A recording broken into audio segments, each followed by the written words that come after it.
不过对弱势的照顾仲系过难做到抽签。针对无强用嘅需求，要有无强用嘅做法，还有家庭嘛嘅要先做。日本嘅社会政策针对无强用社会阶层同需求，无嘅嘅类型同优惠也无强用哦。你初到照顾到特别穷苦嘅人，公营政策分做第一种公营政策同第二种公营政策。第二种嘅屋税率限高少，屋嘅嘅品质也相对会降大标准。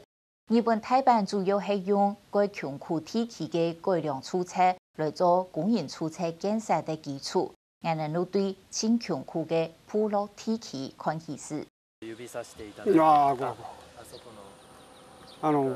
木がちょっとこんもりしてるとこ。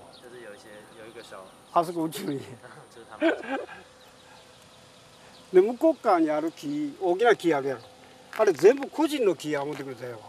あこに全部家があったから。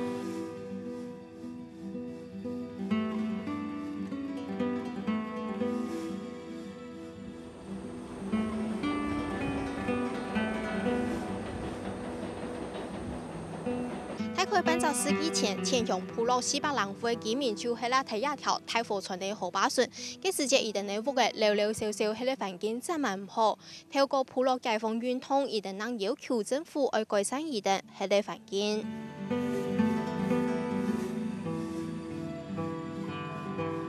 当然消防車入られへん。でだから道を広げて住宅建てていったんですよ。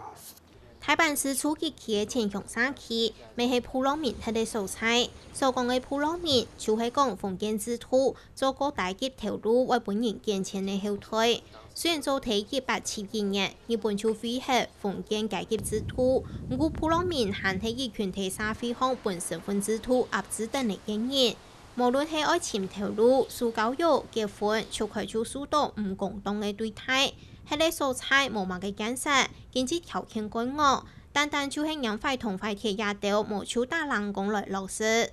住まいに住んでいるがゆえに、仕事が安定しない。それがあるがゆえに所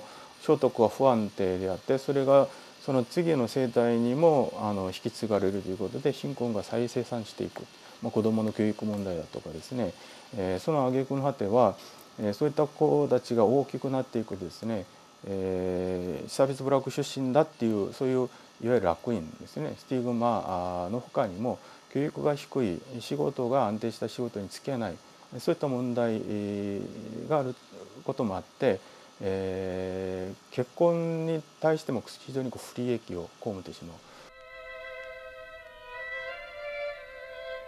封建制度廢棄為200年，前向社區復權嘅石田部落，1959年組織起來，加入1920年代開始嘅部落解放運動，想愛爭取人權，無愛本人看唔起，去到台版市政府清楚要求改善住宅環境，去公營住宅。1959年石田社區就有嘅第一棟公營住宅。部落差別が残るのは国の責任で解決は国民的課題やと。これを受けて、地域を良くしようという、運動の意識が高まったと。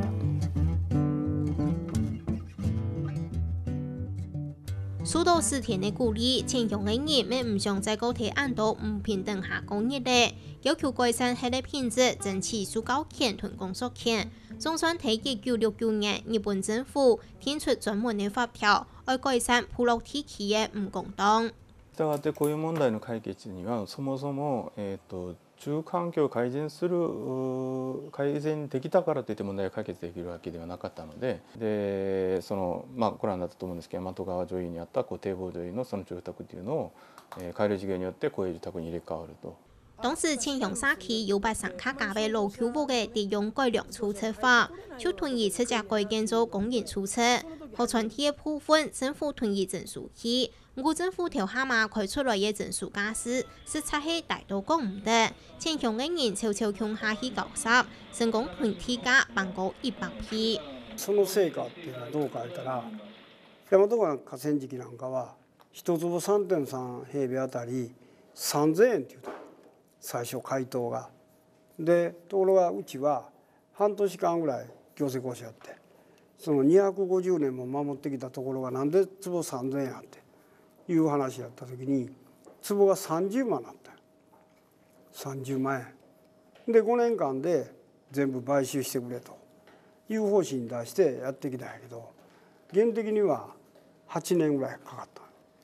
普洛地区开始大量起工人出车，到1982年边内起到最多。住宅しっかりした土台としてのベースとしての住宅が安定していなければいくら社会保障制度とか安定したセーフティーネットがあっても崩れてしまうんだと。でこれをどうちゃんときちんとした確保をしてその上に積み重ねていろんな支援をやっていくのかっていうのが大事なんだということで。